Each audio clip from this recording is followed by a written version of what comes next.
Bonjour, bienvenue à notre 4e webinaire du Regroupement québécois des maladies orphelines à l'occasion de notre mois de zébrier. Et le thème cette année, c'est l'Odyssée des sans-diagnostic, donc l'errance diagnostique. Je suis Gayle Ouellette, présidente et directrice scientifique du RQMO. Et je veux présenter brièvement le RQMO pour ceux qui ne connaissent pas, mais principalement, notre mission, c'est d'informer et de soutenir les personnes qui ont une maladie rare et aussi une maladie non diagnostiquée. Donc, on a notre santé rare où les gens peuvent avoir de l'information, des ressources, de l'aide, des références aussi dans le milieu médical et on fait de l'éducation et de l'information générale sur les maladies rares. Donc, notre centre aussi a aidé certaines personnes à trouver les endroits dans notre réseau de la santé pour obtenir un diagnostic ou les soutenir durant leur errance diagnostique. Pour donner quelques statistiques, selon l'estimé que notre ministère de la Santé utilise maintenant 6 à 8 % des personnes dans la population qui seraient touchées par une maladie rare, ce qui ferait à peu près 700 000 personnes au Québec, avec plus ou moins 500 000 enfants qui sont touchés. On dit qu'à un moment précis dans le parcours de quelqu'un qui a une maladie rare ou qui n'a pas de diagnostic, c'est 40 à 50 % de ces personnes-là, à un moment donné, qui n'ont pas de diagnostic. Certains vont en obtenir un, évidemment, puis d'autres n'en obtiendront pas, peut-être de toute leur vie. Puis un sondage que nous, on a fait au début de la fondation du RQMO, auprès de 300 personnes atteintes de maladies rares, des proches aidants, les répondants nous ont dit 37 % d'entre eux ont pris 3 ans ou plus pour obtenir leur diagnostic, 18 % plus de 10 ans, puis 30 % ont consulté 5 médecins ou plus. Notre sondage ressemble à des sondages partout à travers le monde, même un récemment fait en Irlande. On parle d'une moyenne qui peut se situer là, autour de 7-8 ans pour obtenir un diagnostic lorsqu'on a une maladie rare. Évidemment, les médecins ne peuvent pas apprendre toutes les maladies rares. Il y en a entre 7 000 et 8 000 répertoriées à travers le monde. Mais donc, c'est normal, dans un certain sens, que ce soit long à diagnostiquer. Par contre, il y a des conséquences à cette errance diagnostique. Il peut y avoir des traitements inappropriés. Souvent aussi, les traitements sont par essai-erreur parce que les médecins ne savent pas trop l'étiologie, la cause des maladies. Il y a des faux diagnostics à travers les années. Aussi, ça a une conséquence pour les maladies génétiques sur le conseil génétique, donc qui est absent ou imprécis à cause de l'absence de la cause de la maladie. Donc, les familles ne savent pas nécessairement les risques pour les membres de leur famille ou pour un autre enfant. Les conséquences psychosociales, bien, c'est sûr qu'il y a de l'incertitude toujours, de faux espoirs, là, lorsqu'il y a des différents diagnostics qui sont invoqués. Difficulté d'accès aux services, souvent difficulté d'accès aux services, entre autres, là, d'aide financière, de statut d'handicapé, etc. De la détresse psychologique, puis même lorsque l'errance dure longtemps, une perte de confiance dans le système médical. Nous, on a proposé des solutions à travers les années en écoutant ce que les patients et les proches aidants souhaitent. Puis, il est clair qu'il faut une formation des médecins et autres professionnels de la santé dans notre réseau. Pas, comme je le disais, sur les 7000 maladies rares, mais une approche par rapport aux maladies rares, l'approche diagnostique, comprendre les obstacles et vécu par les familles et comprendre c'est quoi l'errance diagnostique de leur point de vue. Donc, on demande cette formation-là et des ressources, évidemment. Il faut que les médecins de famille, exemple urgentologues, d'autres médecins spécialistes sachent où référer leurs patients pour peut-être augmenter la chance d'avoir un diagnostic.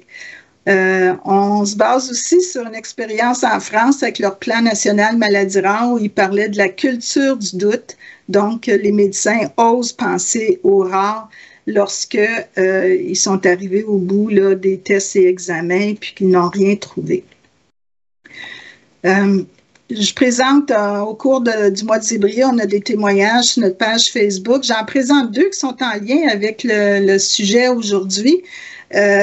C'est ici Marie-Josée qui, ça a pris 33 ans avant qu'elle ait un diagnostic. Puis elle avait beaucoup de signes, là. C'est une maladie multisystémique. Et c'est grâce aux nouvelles technologies de séquençage qu'il y a quelques années, un gène a pu être identifié dans son cas. Et à notre connaissance, il y aurait deux lointains cousins à elle qui sont atteints et puis une autre personne dans un autre pays. Donc, c'est vraiment des maladies ultra rares, presque uniques. Et puis Thomas ici, qui vient tout récemment d'avoir son diagnostic, là, après 14 ans. Puis lui aussi, c'est comme une nouvelle maladie associée à un gène précis où les manifestations de sa maladie étaient différentes de ce qu'on connaissait, de ce qu'on croyait. Puis c'est par l'identification d'un gène qu'on a pu vraiment lui donner ce diagnostic. Donc aujourd'hui, ça va être le sujet de ce webinaire. Avant de présenter notre conférencier, je voulais remercier aussi nos commanditaires pour toutes ces activités qu'on a durant le mois de février, puis des projets qu'on a au RQMO. Donc, je vais présenter notre conférencier aujourd'hui, qui est M. Serge Rivet, qui est chercheur, qui est professeur au département de médecine moléculaire de la faculté de médecine de l'Université Laval et il est directeur du centre de recherche du CHU de Québec, Université Laval. Il est titulaire de la chaire de recherche du Canada en neuroimmunologie parce qu'en fait, ses travaux de recherche portent beaucoup sur la régulation des gènes du système immunitaire dans le système nerveux central. Et entre autres, travaux excitants. Il travaille sur la thérapie cellulaire pour traiter les maladies neurodégénératives et démyélinisantes. Et aujourd'hui, il est invité parce qu'il est aussi directeur du programme de recherche et innovation sur les maladies rares, sous l'acronyme PRISM, et qui est un projet justement d'utilisation des nouvelles technologies de séquençage pour identifier des gènes à des maladies rares pour justement donner des diagnostics à des personnes comme ça qui sont en errance. Donc, merci, M. Rivet, d'être là. Vous êtes très occupé, puis on apprécie que vous soyez là pour présenter votre projet aujourd'hui. Alors, je vous laisse la parole. Merci. Alors, merci beaucoup. Est-ce que vous voyez ma présentation? Oui. Oui, c'est bon. Donc, aujourd'hui, je vais vous présenter notre projet qui est sur, justement, qu'on appelle PRISM. C'est un projet sur... l'objectif du projet, en fait, c'est d'améliorer les connaissances sur les dysfonctions moléculaires associées à certaines maladies rares, en visant principalement à identifier les causes génétiques qui sont associées à certaines maladies rares telles que les syndromes neuromusculaires, neurodégénératifs, polymalformatifs et métaboliques chez des enfants ou des jeunes adultes québécois dont la cause ou les facteurs génétiques impliqués n'est pas encore identifié. C'est aussi d'obtenir une meilleure compréhension des mécanismes moléculaires impliqués dans le développement de ces 4 types de maladies qu'on fait présentement ici. Donc, les variations, aujourd'hui, je vais vraiment vous présenter notre projet de recherche sur les variations génétiques. Donc, je vais vous faire un petit rappel. Qu'est-ce que c'est des variations génétiques? Les variations génétiques, il y en a plusieurs types. Donc, on peut appeler, par exemple, les aberrations chromosomiques. C'est avant d'être admis dans un projet, les patients sont soumis à des tests génétiques préliminaires permettant de détecter des aberrations qui sont évidentes au niveau chromosomique. Donc, nous, au CHUL, ici, ce qu'on fait, c'est qu'on a des enfants qui ont une maladie et puis on fait des tests de dépistage génétique pour voir si on est capable de détecter, par exemple, une analyse. L'analyse du karyotype permet l'examen de l'ensemble du chromosome d'une cellule du patient à partir d'une vue microscopique. Ce test évalue le nombre et la structure des chromosomes d'une personne afin de détecter des anomalies chromosomiques telles la trisomie 21 que vous connaissez tous. Un karyotype normal contient 46 chromosomes classés en 23 paires, dont 22 paires de chromosomes identiques, c'est-à-dire 2 à 2, et une paire de chromosomes sexuels, c'est-à-dire XX ou XY. La formule s'écrit par exemple 46XX pour une femme saine et 46XY pour un homme sain. On peut les voir ici avec l'homme et la femme. Donc, c'est vraiment à ce niveau-là qu'on fait la première détection. Il y a des aberrations chromosomiques aussi. Par exemple, on analyse le premier test qu'on fait chez nos enfants. On fait un CGS. Par exemple, on dit en français puce d'hybridation génomique comparative. En fait, la plupart des patients, cette analyse compare le génome du patient avec un génome de référence. On identifie ici les différences entre les deux génomes. Donc, on localise les régions qui sont en déséquilibre génomique chez le patient. On peut voir par hybridation ici, qu'est-ce qu'un CGS? On va hybrider ici l'ADN avec une sonde de façon très spécifique qui va nous donner une couleur. La couleur, c'est en fonction justement de l'hybridation qui va être effectuée, soit une couleur de couleur verte ou de couleur rouge. Et donc, en hybridant justement avec des sondes qui sont de couleur verte et de couleur rouge, on va être capable de détecter les aberrations au niveau de l'ADN. Des types de mutations. Il y a des mutations qu'on appelle des mutations ponctuelles, qui peuvent être des faux sens, silencieuses ou des non-sens. Il y a des aberrations d'insertion ou de délétion. Il y a des mutations ponctuelles, ce qu'on appelle des splicing alternatifs, c'est-à-dire qui vont être au niveau du splicing, justement. Il y a des mutations ponctuelles régulatrices. Il y a aussi l'expansion répétitive instable. Et il y a des réarrangements complexes. Les variations génétiques, donc la mutation ponctuelle silencieuse, ce qu'on appelle un synonyme ou même sens, c'est une mutation dans laquelle le nucléotide d'un codon est changé, n'induisant pas de changement de l'acide associé. Donc ici, c'est un exemple de mutation, c'est une mutation silencieuse. Donc, il n'y aura pas nécessairement de changement majeur au niveau du code, ce qu'on appelle, parce qu'il faut bien comprendre ici, l'ADN va encoder pour des protéines. Et les protéines, c'est ce qu'on appelle. Donc, ici, c'est une mutation silencieuse. Donc, c'est une mutation qui n'aura pas nécessairement d'effet majeur sur, par exemple, sur la protéine. Il y a aussi ce qu'on appelle des variations ponctuelles des faux sens. C'est une mutation dans laquelle le nucléotide d'un codon est changé, qui va induire justement le changement dans une acide aminé. Là, ici, il y a un effet de façon très spécifique. Donc, ici, c'est un exemple, c'est une substitution au niveau du codon. Donc, on va voir ici un changement au niveau de l'acide aminé.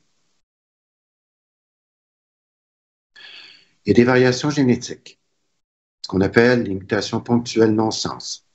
C'est une mutation à laquelle un nucléotide d'un codon est changé, induisant un changement de l'acide aminé associé pour un codon stop.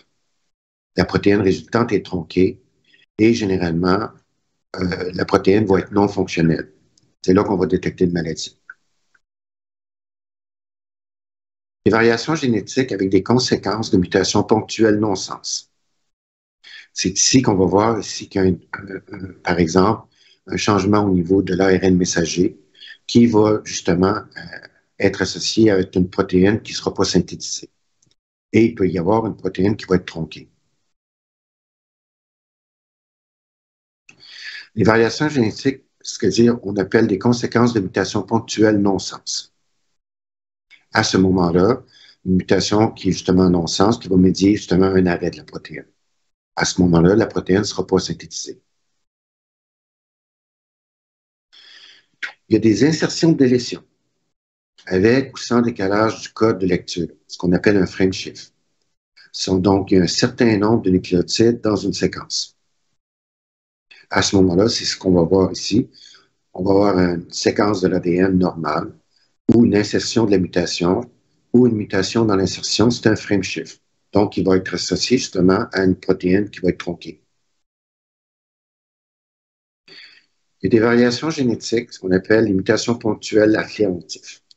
Ça, c'est la création ou l'abolition d'un nouveau splicing. Et à ce moment-là, c'est ce qu'on va démontrer justement chez certaines personnes qui vont développer certaines de ces maladies-là. Il y a des variations génétiques ponctuelles régulatrices. Et à ce moment-là, c'est-à-dire, c'est un point de mutation régulatoire à laquelle on va voir justement qu'il va avoir un effet sur le promoteur. Et le promoteur va réguler justement cette mutation-là. Il y a 4 exemples justement de régions pouvant affecter une régulation d'un gène. On peut les voir ici. Donc, c'est au niveau justement, au niveau de l'effet de la position, au niveau de ce qu'on appelle du promoteur, de l'exon et de l'intron. Donc, on peut voir justement à différents niveaux de l'ADN, à quel niveau justement on peut voir justement ces effets-là. Il y a des effets de la position, il y a des effets, ce qu'on appelle les effets 6 sur justement l'effet sur l'enhancer. Il y a les facteurs de transcription aussi, qu'on appelle l'effet trans. Et le promoteur, qui va avoir un effet directement justement sur la transcription de l'exon et de l'intron. Il y a l'expansion répétitive instant. Serait causée par un mécanisme qu'on appelle un slippage durant la réplication ou la réparation de l'ADN. Donc, à ce moment-là, c'est un effet qui est complètement différent de ce que je vous ai présenté avant. Il existe aussi plusieurs maladies qui sont reliées à une expansion répétitive de 3 nucléotides. Elles sont pour la plupart des maladies neurodégénératives. C'est ce qu'on travaille plutôt ici dans le projet PRISM. Donc, ici, il y a une type de maladie comme par exemple l'Huntington ou la dystrophie myonique ou l'ataxie de Friedreich. Il y a le syndrome de Fragile X aussi qui sont associés à ce genre de maladie-là et d'autres maladies comme le syndrome de Jacobsen. Donc, les mutations peuvent être différentes types. Ça peut être de type sauvage, à laquelle l'on n'a pas vraiment d'effet, hétérozygote, homozygote sur les deux, et peuvent être de façon trans ou cis, comme je vous ai montré tout à l'heure. Les modes de transmission des mutations. Donc, les modes de transmission autosomiques dominants. À chaque grossesse, le risque que l'enfant soit malade est de 50%. Les modes de transmission, ce qu'on appelle autosomiques récessifs. À chaque grossesse, le risque que l'enfant soit malade est de 25%. Le mode de transmission, ce qu'on appelle dominant.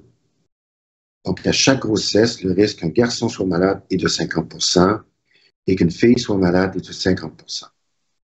À chaque grossesse, le risque qu'un garçon soit malade est de 0% et qu'une fille soit malade est de 100%.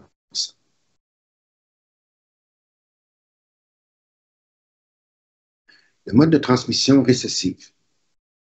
Donc ici, à chaque grossesse, le risque qu'un garçon soit malade est de 50% et qu'une fille soit conductrice est de 50%. À chaque grossesse, à risque qu'un garçon soit malade est de 0% et qu'une fille conductrice est de 100%. Le mode de transmission, ce qu'on appelle de novo. Donc, de novo, c'est une histoire familiale, par exemple. Donc, on peut avoir un effet jusqu'à 30% et à 50% de façon héréditaire. Donc, il peut arriver qu'une mutation récente, mutation de novo ou de néomutation, se produise dans une cellule sexuelle d'un ou des deux parents. Si cette mutation est à l'origine d'un allèle pathologique dominant, bien qu'aucun des parents ne soit atteint, un ou plusieurs de leurs enfants peuvent être une maladie et transmettre une mutation à leur descendance. On peut appeler ici ce qu'on appelle des modes de transmission. Un des modes de transmission, c'est mitochondria. Mitochondrie, c'est une particule qu'on retrouve dans une cellule. L'ADN mitochondrial est un petit chromosome circulaire retrouvé à l'intérieur des mitochondries. Les gènes localisés dans les mitochondries sont peu nombreux, mais les mutations de ces gènes sont vraiment fréquentes. Lors de la fécondation, seul le noyau du spermatozoïde entre dans l'ovule. Le contenu du cytoplasme de la cellule de l'œuf, donc, et donc le contenu du cytoplasme de l'ovule. C'est pourquoi toutes les mitochondries d'un individu lui viennent de sa mère. La sévérité de la maladie dépend de la proportion de la mitochondrie d'un individu dans laquelle le gène impliqué dans ces maladies est muté. Et les mutations, c'est ce que je vais vous expliquer tout à l'heure.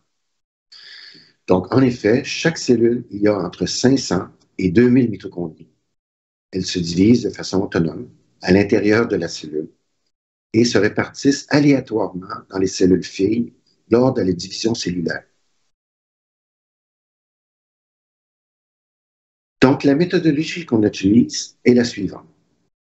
On recrute des patients, on fait le prélèvement sanguin, le traitement des échantillons pour la biobanque, on séquence l'exome ou le génome au complet, on fait l'analyse des variants, on fait l'analyse complémentaire et par la suite, on fait la divulgation des résultats aux familles. Le recrutement des patients se fait comme suit. Patients vivants et membres apparentés biologiques atteints ou non. Clientèle pédiatrique priorisée, mais des jeunes adultes peuvent être recrutés aussi. Tout se fait ici au CHUV. Avoir obtenu un diagnostic de pathologie neuromusculaire, neurodégénératif ou de syndrome polymalformatif ou d'erreur innée du métabolisme. Ne pas avoir obtenu l'identification de la cause de la maladie par analyse génétique clinique à la suite d'une investigation raisonnable effectuée par un médecin. Donc, on fait tout ce qui est possible de faire au niveau de l'identification avec des panels de gènes et lorsqu'on ne trouve rien, là, le patient est recruté dans l'étude. Avoir été identifié comme un participant potentiel par le médecin responsable.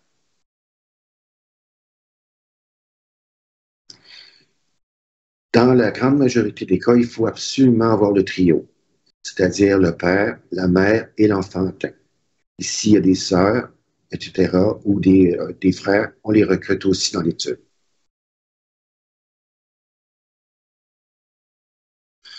La méthodologie est la suivante. On fait le prélèvement des échantillons biologiques pour la biobanque. Donc, on prend le sang, on fait l'extraction de l'ADN, on immortalise les cellules pour avoir les cellules par la suite pour faire des études subséquentes. Si c'est possible, on prend l'urine aussi, l'extraction des protéines pour procéder à l'évaluation des protéines. On prend la salive, l'extraction de la salive, de l'ADN dans la salive, pour le séquençage de l'exome. Et pour la suite, si on a une maladie neuromusculaire, on prend la biopsie pour voir l'ADN, l'ARN de la protéine et on procède par l'analyse des différents tissus.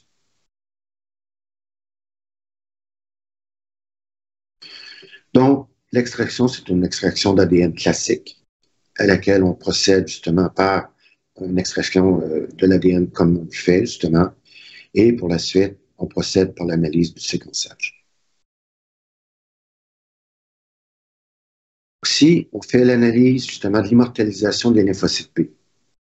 La raison, c'est parce qu'on veut avoir des cellules par la suite pour le restant de l'étude, pour faire des analyses subséquentes une fois qu'on a trouvé les variations. On peut procéder à des cytochimies, par exemple, pour évaluer les cellules. Et puis, on congèle les cellules dans l'azote liquide pour les années à venir. Le séquençage de l'exome est un séquençage que l'on fait. Donc, on amplifie l'ADN et on procède par un séquençage par des nouvelles appareils qu'on appelle des nouveaux séquenceurs de nouvelle génération. Donc, par la suite, c'est ce qui est le plus compliqué. Comment qu'on arrive à trouver un variant? Donc, une fois, bien entendu, avec le séquençage de l'exome ou du génome, le niveau d'information est extrêmement complexe. Donc, on a développé dans notre laboratoire avec des bioinformaticiens et des ingénieurs de données et des architectes de données, ce qu'on appelle un pipeline de données. Donc, c'est ce qu'on appelle le GATCK, en fait, pour le Genome Analysis Toolkit. Donc, on procède justement à l'analyse des variants. Et puis là, à ce moment-là, on met ça dans notre machine à données pour voir justement quels sont les variants potentiels qu'on peut trouver pour les mutations. À ce moment-là, on va en trouver des centaines et des centaines et des centaines, à ne pas dire des milliers. Comment qu'on fait maintenant pour démontrer quel est le fameux variant qui cause la maladie? C'est là qu'on analyse avec des centaines et des centaines de données, justement pour trouver quel est le facteur à risque, justement, qui va nous donner un variant. Ça a pris des années avant de démontrer ça, justement. On a dû collaborer avec plusieurs chercheurs dans le monde entier, dont des chercheurs de Vancouver et d'Ottawa, pour justement vraiment de trouver les catégories, justement, ce qu'on appelle les variants et les séquences de variants. Donc, les outils pour aider à prioriser et interpréter les variants, c'est ce qui est le plus important. Sinon, on ne trouvera jamais rien. Donc, des variants, on peut trouver déjà des variants qui sont déjà signalés. Donc, on va dans le database, justement, pour trouver des Human Gene Mutations. Donc, dans les databases, souvent, on peut trouver des variants qui ont déjà été identifiés parce que le but de notre projet, c'est d'avoir un grand répertoire pour offrir, justement, au monde entier des variants qui sont déjà démontrés. Il y a la fréquence des variants dans la population témoin.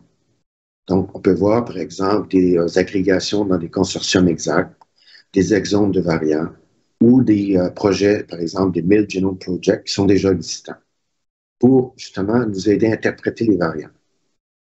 Il y a des informations sur le gène, ce qu'on appelle des séquences de position, qui soient présentes sur ce qu'on appelle le NCBI, le National Center for Biotechnology, ou qui sont présents aussi dans les Genome Browser. Donc, on fait toute cette recherche-là, finalement, pour nous aider à trouver ces fameux variants-là. Il y a les informations sur le gène aussi, ce qu'on appelle la fonction de l'expression d'interaction avec le lien à la maladie. Donc, vous avez ici le Medline PubMed, le GeneCard, GeneMania, GeneText Portal, qui nous aident à faire justement, à trouver justement cette aiguille dans une botte de foin. Il y a les informations aussi sur les protéines qui nous fournissent des prévisions, ce qu'on appelle in silico, sur l'effet des changements d'un acide aminé qui va différer avec une position. Ces programmes tiennent compte de la différence physico-chimique entre deux acides aminés. Si le changement se situe dans un domaine de protéines fonctionnelles et s'il est conservé de façon évolutive. Il y a des systèmes qui existent qu'on appelle justement les Human Binding Fighter, il y a aussi Predict Protein, puis il y a un paquet d'autres systèmes qu'on peut faire l'analyse de protéines in silico. Avant, avec les tissus qu'on a prélevés. Puis, il y a toute l'interaction avec les systèmes qui existent. Comme par exemple, on collabore présentement avec Ottawa sur Care for Rare. Il y a tous les autres systèmes qu'on peut collaborer afin d'avoir une synergie entre tous les systèmes qui sont présentement présents avec tous les gens qui travaillent sur les maladies rares dans le monde entier. Pour arriver à faire des matchs. Et puis, c'est ce qu'on donne ici maintenant. Maintenant, on va arriver à faire des matchs pour trouver justement ces fameux variants-là.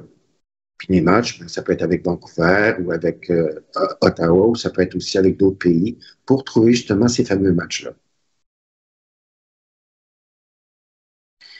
Et lorsqu'on trouve ces matchs-là, bien là, à ce moment-là, on va trouver l'irritance, la pathogénicité, les annotations, la fréquence, la location et la qualité. Donc, ici, c'est la famille 01069. Donc, c'est un gène qu'on a trouvé, le MFN2. Et puis, c'est cette famille-là, justement, qu'on a trouvé un variant, ce qu'on appelle le missense. Donc, ce gène-là, par exemple, on peut faire la nomenclature. Il sert à quoi? Il est exprimé dans quoi? Puis, est-ce que, justement, il y a d'autres cas qui ont été trouvés, justement, sur ce missense-là dans le monde entier? Et puis, on fait aussi ce qu'on appelle la confirmation clinique du variant d'intérêt. Parce qu'on ne peut pas aller voir les familles puis de dire qu'on a trouvé un variant pour justement dire, c'est ce variant-là qui cause la maladie de votre enfant. Donc, on va absolument faire la confirmation de la mutation par une méthodologie subséquente. C'est ce qu'on appelle la méthodologie par Sanger. C'est obligatoire dans notre cas. Une fois qu'on a fait la confirmation par Sanger, puis qu'on est convaincu que c'est ce variant-là qui cause la maladie, là, on peut informer la famille. Il y a les tests fonctionnels aussi. Donc, il y a le clonage de PCR pour justement faire un test fonctionnel que le gène cause bien la mutation. On va y aller aussi pour confirmer par une méthode qu'on appelle le RT-PCR, pour être sûr que ce soit justement le bon variant. Par la suite, on va confirmer que le variant va causer un dysfonctionnement de la protéine. Et pour le dysfonctionnement de la protéine, il faut procéder à ce moment-là par une autre technologie qu'on appelle le Western blot. Puis à ce moment-là, on va démontrer qu'il y a vraiment un dysfonctionnement de la protéine au niveau de ce variant-là. Puis il y a différents d'autres tests, comme on va faire des tests enzymatiques, de transfection et de RNA-seq pour démontrer justement qu'il y a des variants qui vont causer d'autres mutations. Par la suite, une fois qu'on est convaincu que le variant cause la maladie, on procède à la divulgation des résultats aux familles. C'est souvent ce qui est le plus difficile. Donc, notre infirmière de recherche, qui m'a dit, va rencontrer les familles et puis par la suite va dire, voici ce qu'on a trouvé chez votre enfant et puis est-ce qu'il y a vraiment un médicament ou non. On regroupe les informations qui sont relatives aux participants pour toutes les étapes, c'est-à-dire du recrutement au trouvaille. Donc, on fait le pédigree, le bilan sanguin, les tests génétiques, le phénotype, le CGH, la biopsie, les variants trouvés, le séquençage, le sang, le karyotype, les cas résolus, la publication, si est le cas, l'immortalisation des cellules, comme j'ai mentionné tout à l'heure, la séquence de l'ADN et le recrutement des patients. Donc, tout est regroupé dans une très grande base de données qu'on appelle REDCap. Et par la suite, on peut partager cette banque de données-là avec les autres groupes de recherche qui travaillent sur les maladies rares sur la planète. Le statut du projet maintenant. On a recruté jusqu'à maintenant 135 familles. On a séquencé près de 500 exomes présents. On a résolu 31 cas, dont on a sauvé la vie de plusieurs enfants. On a fait 5 publications jusqu'à maintenant. Je vais vous présenter ici 2 cas. L'exemple du cas numéro 1. C'est un garçon de 6 ans, faiblesse musculaire. Retard moteur durant les premières années de développement. À l'âge de 6 ans, il ne pouvait pas courir, sauter. Il avait de la difficulté à monter des escaliers. L'examen clinique a montré une atrophie musculaire généralisée.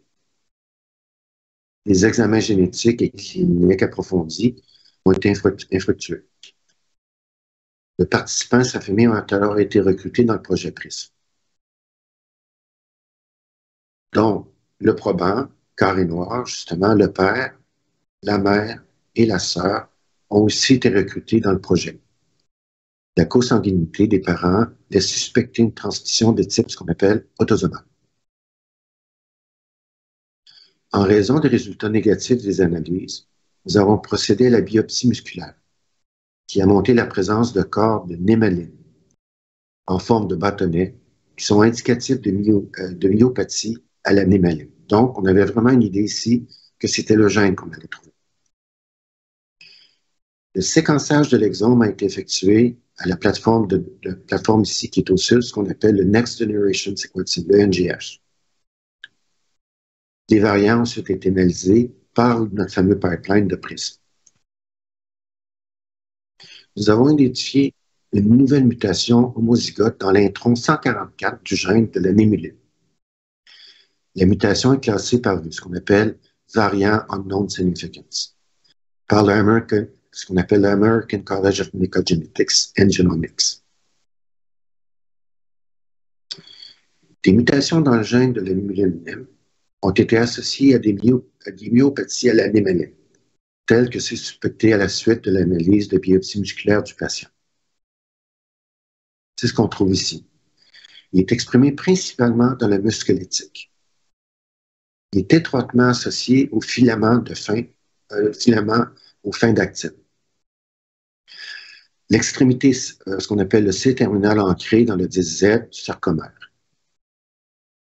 Il y a un rôle de régulation de la longueur du filament d'actine. Et il y a une interaction avec l'actine de myosine qui fait en sorte qu'il y a un dysfonctionnement de ce fameux filament-là. Donc, ce qui fait qu'il y a un dysfonctionnement au niveau de la contraction musculaire. La nébuline est un des plus grosses protéines du vertébré avec un poids moléculaire de 600 à 900 kg Dalton. Chez l'humain, le gène de la nébuline est situé sur le chromosome 2.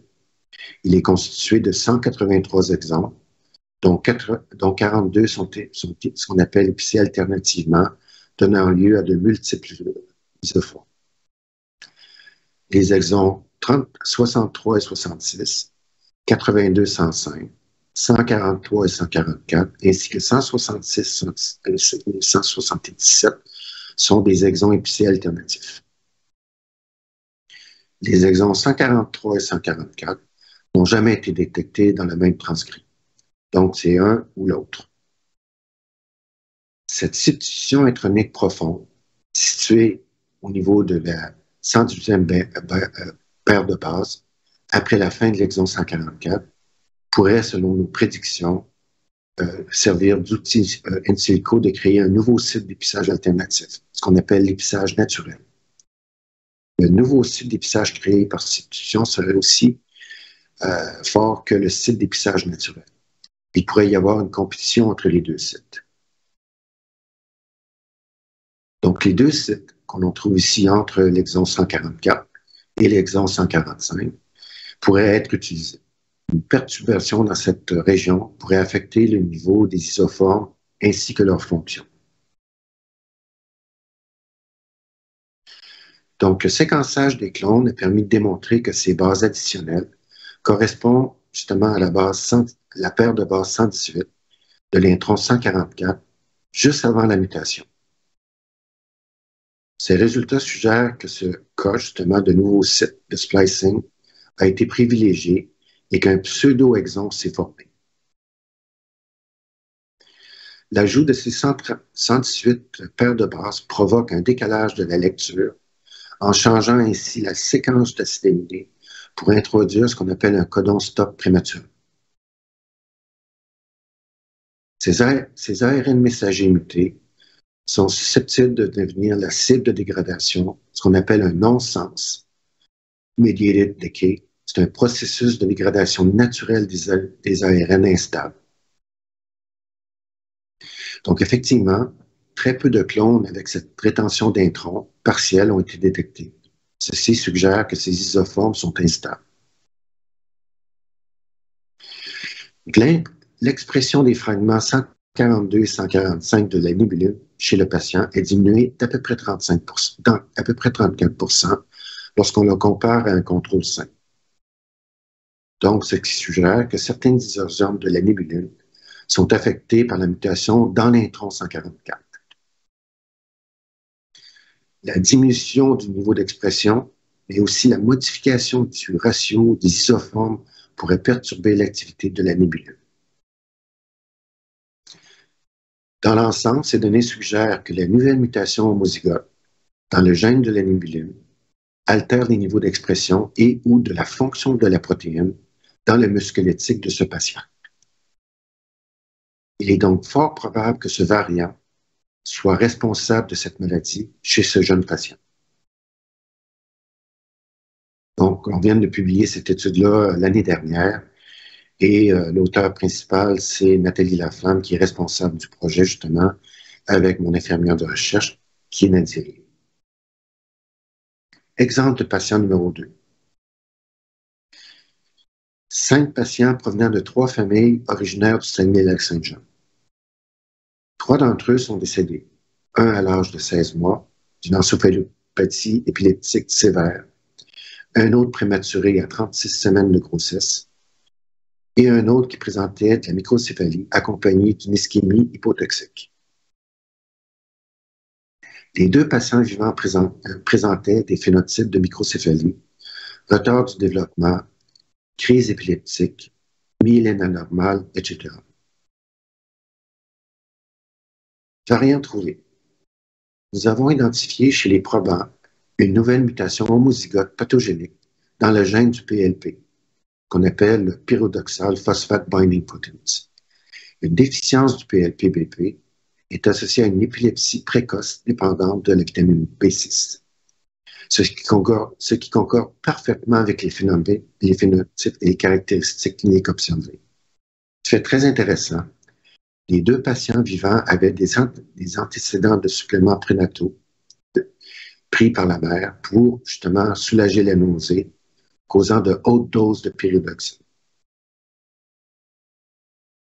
Donc, selon l'outil de prédiction, ce qu'on appelle l'Open Reading Frame, cette délection dans l'exon 5 du PLP-BP donnerait une protéine tronquée de 124 acétaminés au lieu de 285.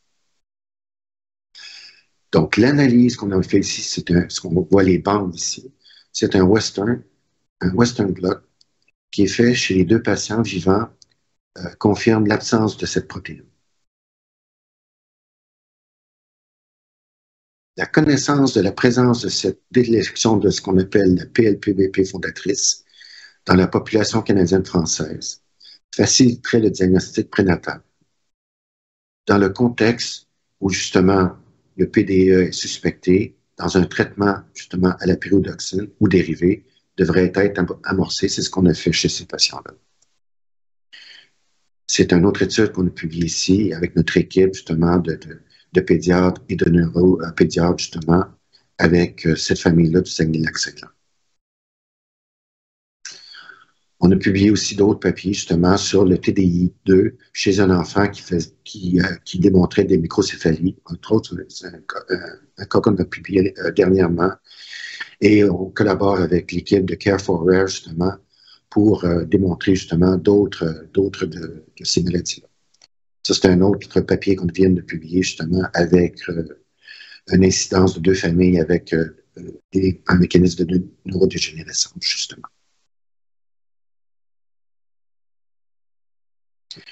Donc, notre projet permettra à des enfants québécois d'obtenir de meilleurs traitements thérapeutiques, ainsi que d'améliorer le support clinique et psychologique apporté aux familles affectées. PRISM contribue non seulement à des avancées scientifiques sur les maladies rares, mais représente aussi des espoirs pour ces familles du Québec touchées par les maladies affectant leurs enfants. Notre équipe de recherche, c'est des cliniciens, donc le docteur Nicolas Christian, qui est neuropédiatre, Paille Barlès, qui est généticienne, Rachel Laframboise, qui est généticienne, Marc-André Dugas, qui est intensiviste pédiatrique, Nadie, qui est notre infirmière de recherche, Nathalie Laflamme, qui joue un rôle majeur, qui a préparé cette présentation-là aussi. On a toute une équipe de bioinformaticiens sans qui on ne serait jamais capable de trouver les variants. Et nos collaborateurs, soit le Cancer Genome Science Center, UBC, Care for Rare et les autres organisations qu'on essaie justement de collaborer. Ce projet de recherche-là n'aurait jamais vu le jour sans les fondations. Comme vous savez, les maladies rares, c'est très dur d'être subventionné par les organismes classiques, comme les instituts de recherche en santé, parce qu'on trouve 1 ou 2 ou 3 patients seulement qui ont cette même maladie-là. Donc, j'ai convaincu 3 grandes fondations d'investir dans le projet. Donc, la Fondation Marcel et Jean Coutu, la Fondation Sandra et Alain Bouchard, des dépendants Couche-Tard, et la Fondation des Étoiles. Je vous remercie beaucoup.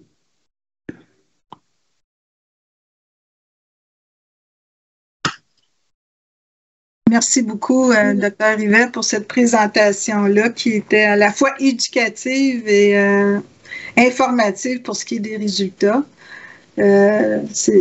Évidemment, on ne peut pas présenter toutes les 31 familles pour lesquelles vous avez résolu, trouver le gène associé, mais les exemples, dont celui où on peut à ce moment-là faire un traitement là, qui c'est quand même un impact important sur la prise en charge des patients.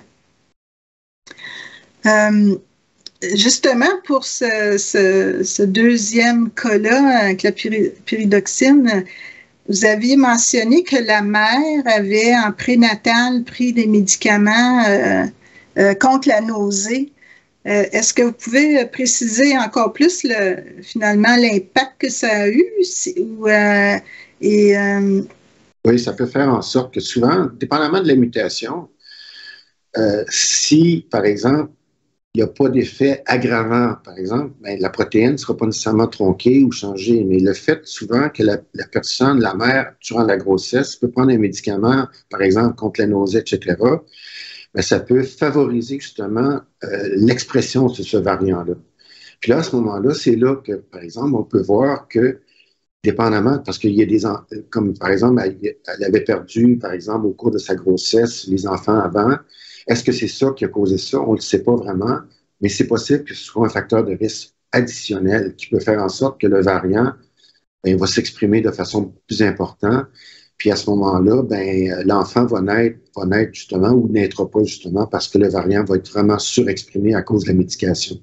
Donc c'est un peu ça aussi qui peut nous aider. C'est comme l'autre enfant, justement, avec simplement le fait d'avoir pris de la vitamine B, ben là, ça cause tout l'effet, justement, chez l'expression du variant, puis ça corrige, justement, la mutation en soi. Là. Donc, c'est pour ça que ça peut être très intéressant. Le problème qu'on a avec tout ça, c'est que lorsqu'on recrute les familles, ben là, c'est sûr que le médecin, lui, il va faire une série de tests, comme vous savez, dans tous les centres mère-enfant.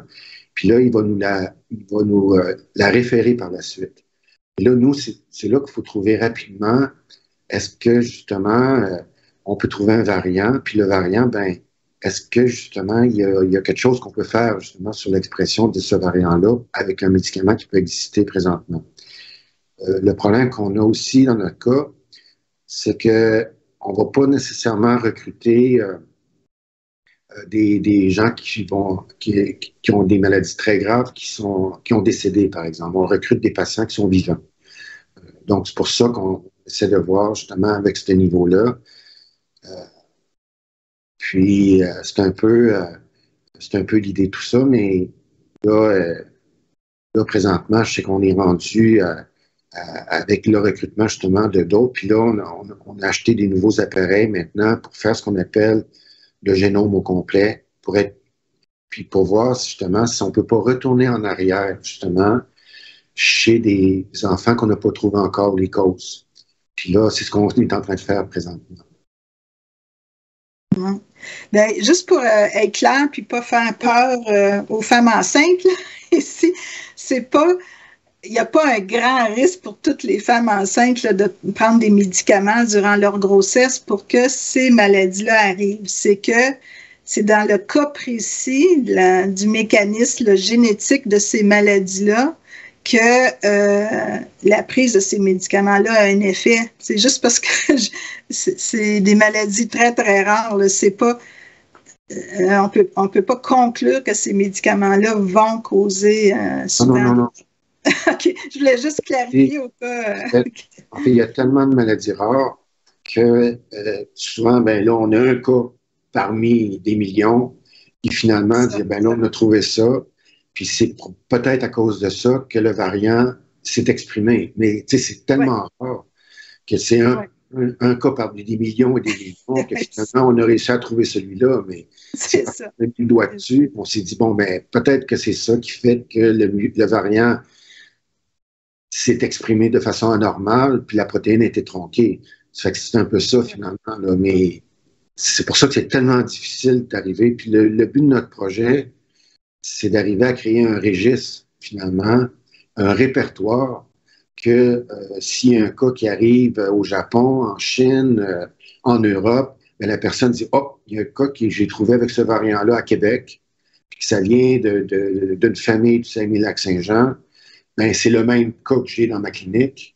Puis, est-ce qu'on peut finalement trouver un médicament pour ça? Puis, il paraît qu'ils auraient trouvé quelque chose, effectivement.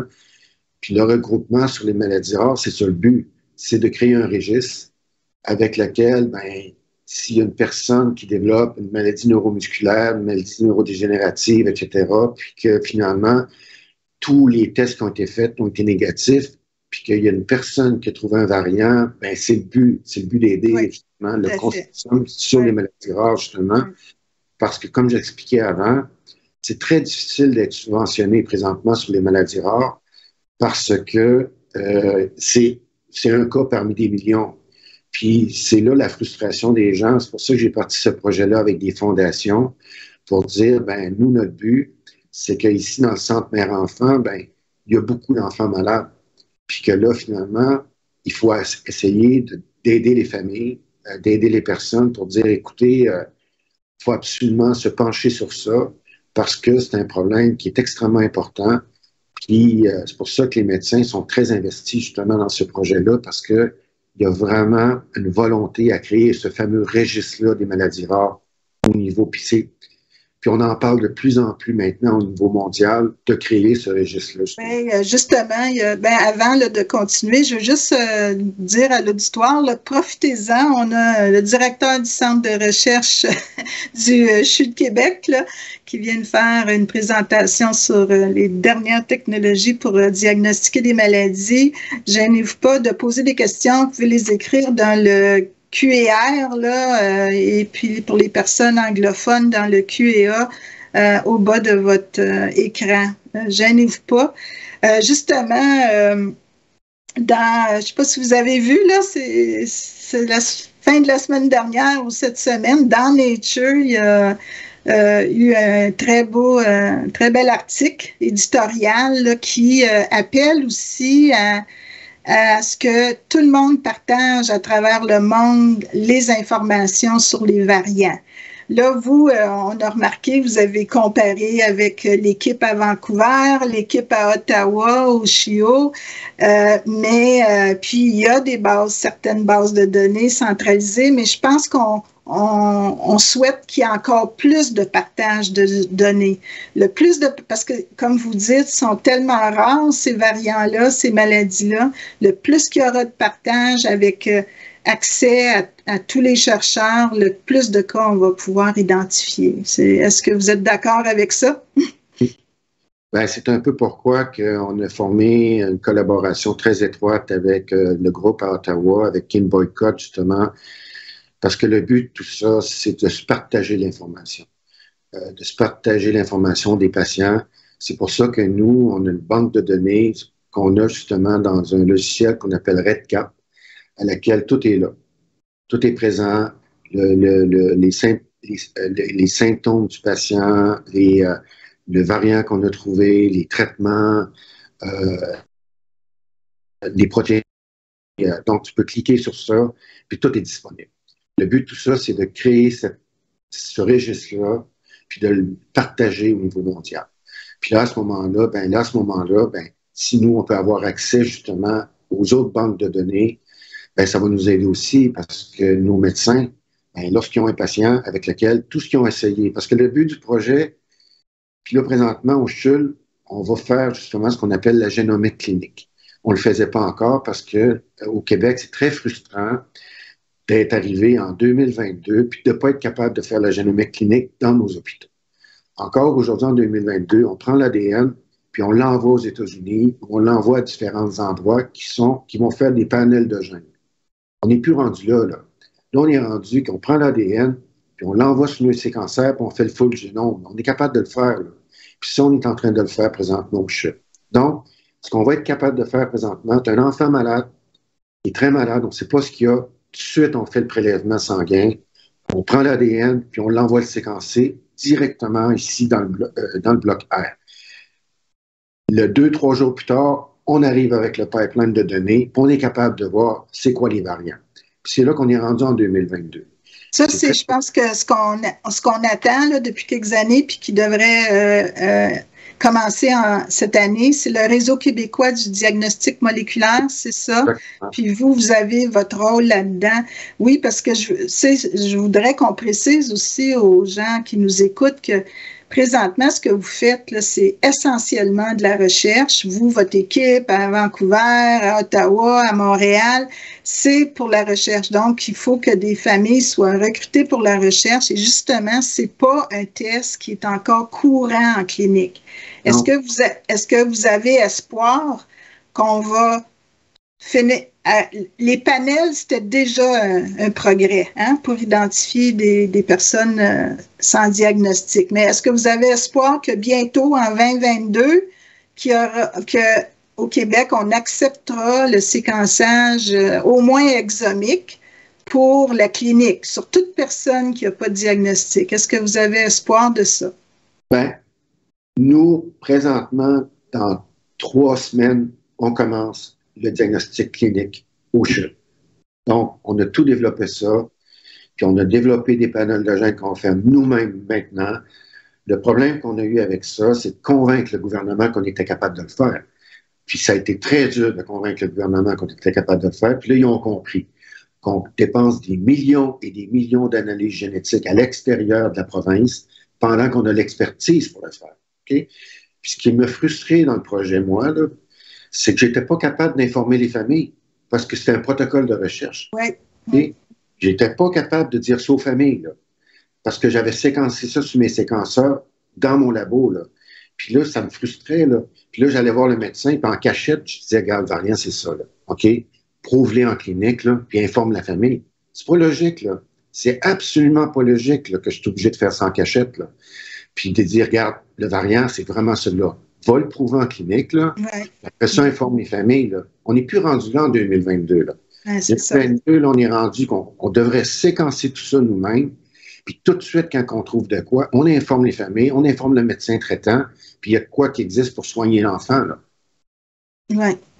On a une personne qui nous écrit et qu'on connaît d'ailleurs au RQMO, là, qui est recruté dans votre projet de recherche, puis il n'y a rien qui a été trouvé jusqu'à maintenant. On l'a vu, là, vous avez recruté 135 personnes malades, vous en avez trouvé 31. On sait que c'est pas 100% là, la détection de ce...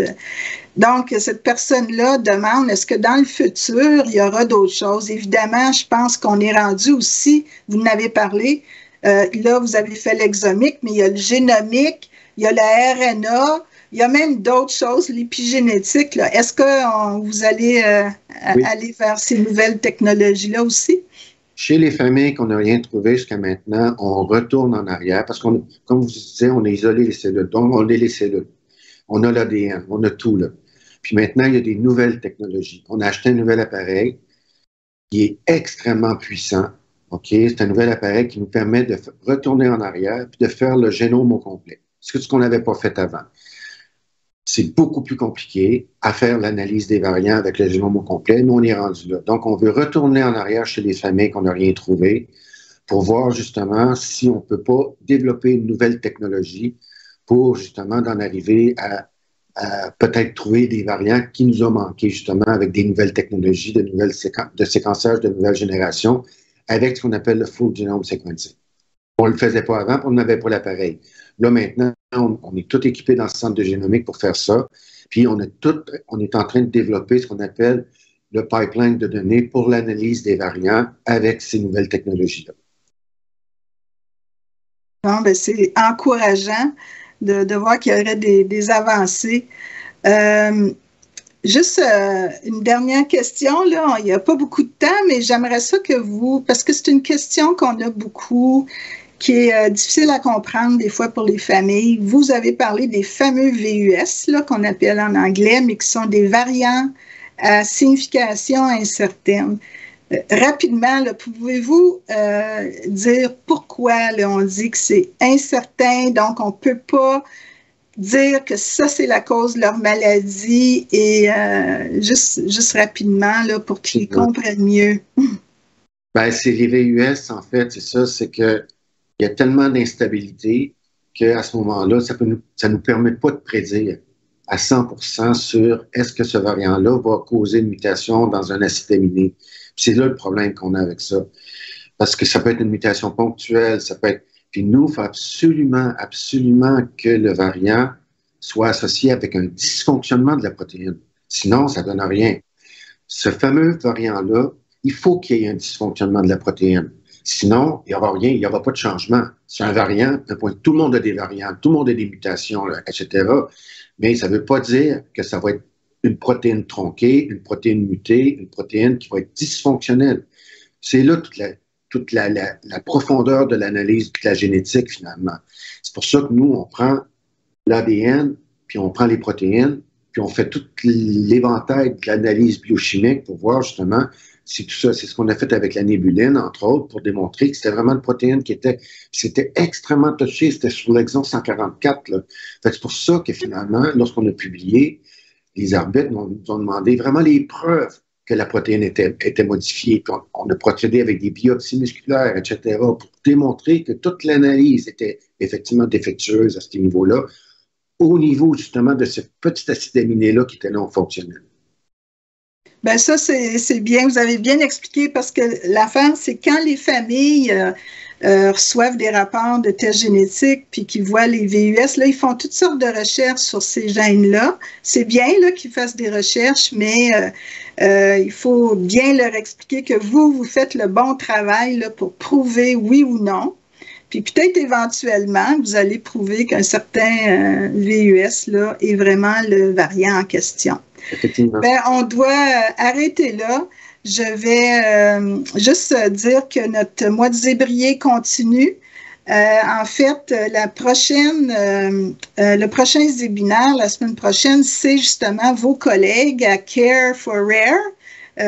Donc, une chercheure qui est dans le groupe Care for Rare à Ottawa, qui va faire une présentation sur ce projet pan-canadien auquel vous faites partie. Puis, donc, encore une fois, d'autres découvertes de gènes qui ont été faites là, dans les familles canadiennes. Ensuite, on aura deux autres webinaires, une de la présidente fondatrice de Genetic Alliance aux États-Unis et puis un dernier de Montréal In Vivo sur notre projet en collaboration avec le RQMO et plein d'autres personnes dans le domaine de la science de la vie pour un plan stratégique pour la recherche des maladies rares. Puis, vous allez voir que vos questionnements, vos commentaires par rapport au financement de la recherche les maladies rares, les registres, on propose beaucoup de choses à notre gouvernement pour solutionner. Évidemment, samedi, on a notre génie en rare, une première où les étudiants de médecine vont participer à un concours sur plein de questions sur les maladies rares, pas juste des maladies spécifiques, mais l'approche des maladies rares, ce que les patients vivent aussi. Et ça, c'est toute la journée samedi. Toujours en virtuel, et le 26 février, notre journée éducative qui concerne l'errance diagnostique, comment mieux soutenir les personnes, des témoignages et comment même amener les médecins à penser aux rares. Alors, merci beaucoup. Je remercie encore une fois M. Rivet d'avoir pris ce temps pour nous expliquer ce beau projet-là et nos commanditaires qui nous rend possible toutes ces activités-là durant ce mois de février. Merci beaucoup. Au revoir. Merci. Bonne journée. Bonne journée.